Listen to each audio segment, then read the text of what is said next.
Bonsoir à tous, voici les titres de ce mardi 17 juin. Les travaux du prolongement du tramway T13 ont officiellement été lancés ce lundi 16 juin à Poissy. Le tracé reliera Saint-Germain-en-Laye à Achères à l'horizon 2028 avec 3 arrêts à Poissy. Plus d'informations à suivre.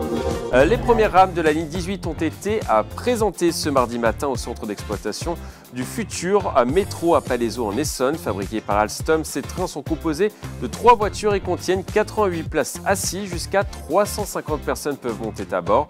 Les détails dans ce journal.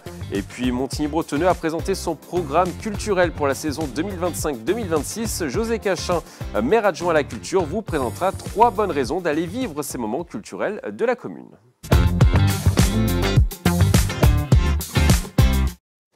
Mais avant de développer ces titres, notre chiffre du jour, 56%, c'est le pourcentage de commerçants de la région Île-de-France qui jugent leur situation tendue sur l'année 2025 selon une étude réalisée par Encore Store. La raison principale, l'économie locale souffre depuis plusieurs mois de l'inflation et impacte le pouvoir d'achat. Ce contexte pousse les habitants de la région à moins dépenser dans les commerces. Une bonne nouvelle tout de même, 75% des habitants de l'Île-de-France affirment leur attachement au commerce de proximité.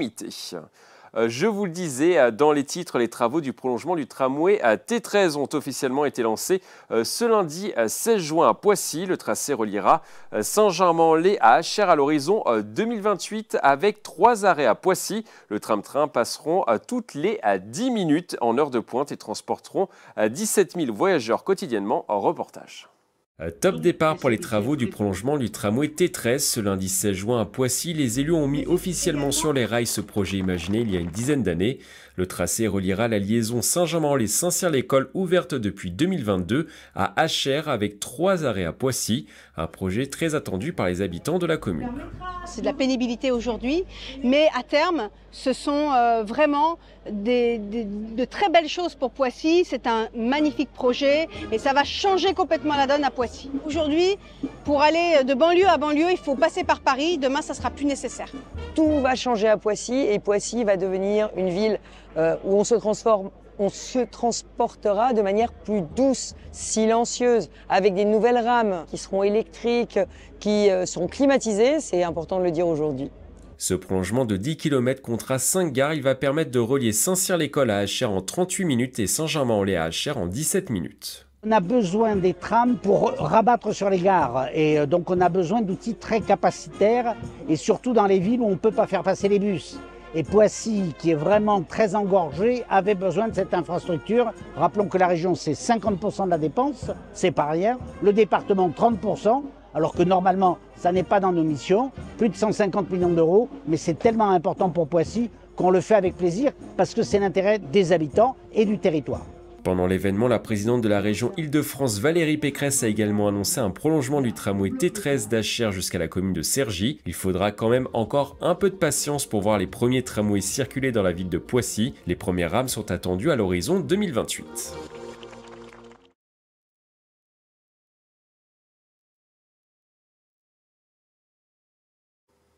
Cette image à présent, les premières rames de la ligne 18 ont été présentées ce mardi matin au centre d'exploitation du futur métro à Palaiseau en Essonne. Fabriqués par Alstom, ces trains sont composés de 3 voitures et contiennent 88 places assises. Jusqu'à 350 personnes peuvent monter à bord. Il s'agit de rames 100% électriques et automatiques qui circuleront à une vitesse moyenne de 65 km/h. En tout, ce sont 15 trains financés à hauteur de 199 millions d'euros par Île-de-France Mobilité qui seront livrés. Ils passeront toutes les 3 minutes dans un premier temps. L'objectif est d'atteindre un train toutes les 90 secondes. À bord, tout a été pensé pour la sécurité et le confort des voyageurs. Ils ont effectivement les prises USB de dernière génération, c'est-à-dire des prises USB-C à grande capacité de charge. Donc ça c'est une par siège, 88 sièges, 88 prises USB. Ensuite il y aura le Wi-Fi sur le train, donc ça veut dire aussi une autre innovation technologique. Et de plus que cela, en termes de connectivité, ils auront les 36 écrans pour l'information passager. Ce métro, il va répondre aux besoins du territoire et il va être extrêmement agréable à prendre. Il va donner envie de prendre les transports en commun. Les premiers essais statiques vont pouvoir démarrer avant une phase de test dynamique prévue à partir du mois d'octobre. Propos recueillis par Grégory Canalet et William Morel. Les essais vont commencer à l'automne, les essais dynamiques, les essais en automatique, enfin toute une gamme d'essais. Il faut là aussi bien se rendre compte que c'est un nouveau métro, c'est un nouveau système, c'est une nouvelle ligne. Tout ça, ça exige même des stratégies d'essai qui doivent être travaillées, qui sont nouvelles, qui sont complexes, qu'il faut adapter à l'évolution du projet. Nous sommes là-dedans et on va réussir. Le premier tronçon de la ligne 18 doit être mis en service en octobre 2026 entre Massy-Palaiseau et le Christ de Saclay. Fin 2030, le métro sera totalement opérationnel et permettra de relier Versailles à l'aéroport d'Orly en 30 minutes. On quitte la thématique transport pour prendre la route des Clés-sous-Bois. Sandrine Arcisé sera à One Nation Paris ce samedi. La professeure de fitness et animatrice de télévision convie sa communauté à un événement inédit. Au programme, un cours de sport de 45 minutes dans la matinée. Elle enchaînera ensuite avec son tout premier vide dressing 100% sport. Elle proposera au public des pièces de ses émissions. L'événement est programmé à partir de 10h30 aux Clés-sous-Bois. Attention, il faut s'inscrire sur les réseaux sociaux pour la séance de fitness. C'était aujourd'hui au Golf Isabella de Plaisir. Une quarantaine de chefs d'entreprise du territoire a participé à la 4e édition du Trophée des dirigeants organisé par 50 ans en Yvelines. Ils se sont tous affrontés sur un parcours de 18 trous. On écoute les réactions au micro de TV78.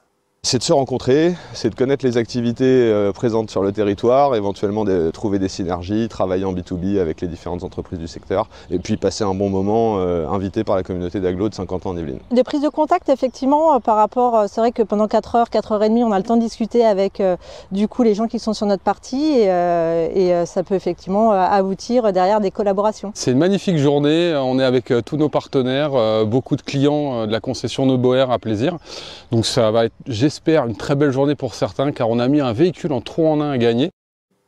On ouvre maintenant une page culture. Montigny-Bretonneux a présenté son programme culturel pour la saison 2025-2026. José Cachin, maire adjoint à la culture, vous présente 3 bonnes raisons d'aller vivre ces moments culturels de la commune.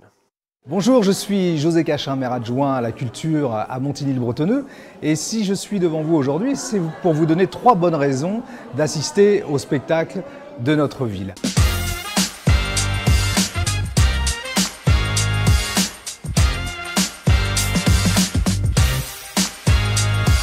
La première raison concerne la programmation dans son ensemble.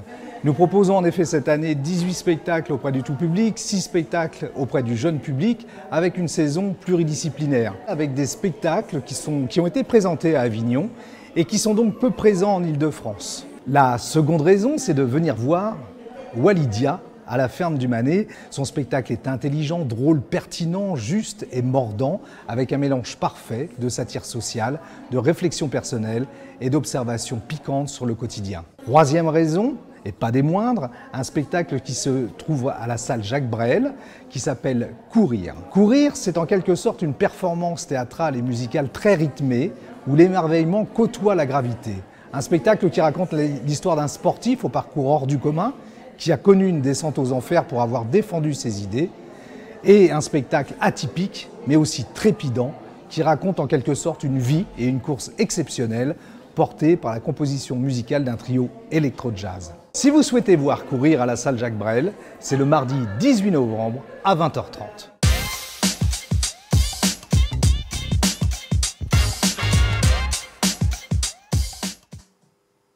Et puis une fête du poney est organisée ce dimanche 22 juin au Poney Club du Vieil Orme à Rambouillet. Au programme initiation, animation et des démonstrations, une grande tombola sera également organisée avec des lots à gagner. Si vous êtes intéressé, le rendez-vous est programmé de 14h à 17h. L'entrée est libre. C'est la fin de ce journal. Merci de l'avoir suivi. Très belle soirée sur TV78.